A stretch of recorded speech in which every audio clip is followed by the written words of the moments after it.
بیعت سے آدمی پاک صاف ہو جاتا ہے۔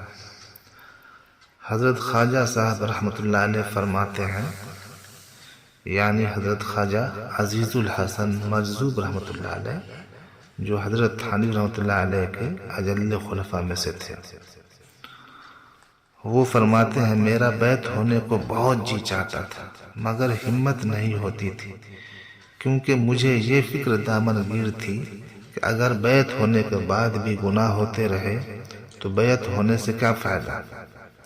اس لیے پہلے حضرت میرے ناپاک ہاتھوں کو اس قابل کر دیں کہ حضور کے پاک ہاتھوں میں دے سکوں۔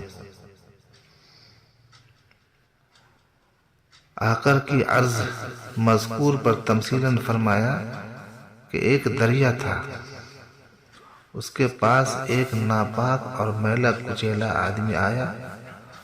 اس دریا نے کہا کہ آ تو میرے پاس آ جا۔ اس نے کہا میری بھلا کیا مجال ہے میں تیرے پاس آ سکوں، تو بالکل صاف و شفاف، میں بالکل نجس پلید ناپاک۔ دریا نے جواب دیا تو اس حالت میں میرے پاس آنے نہیں پاتا اور بغیر میرے پاس آئے اور میرے اندر نہائے پاک ہو نہیں سکتا، تو بس ہمیشہ کے لیے دوری ہی رہی۔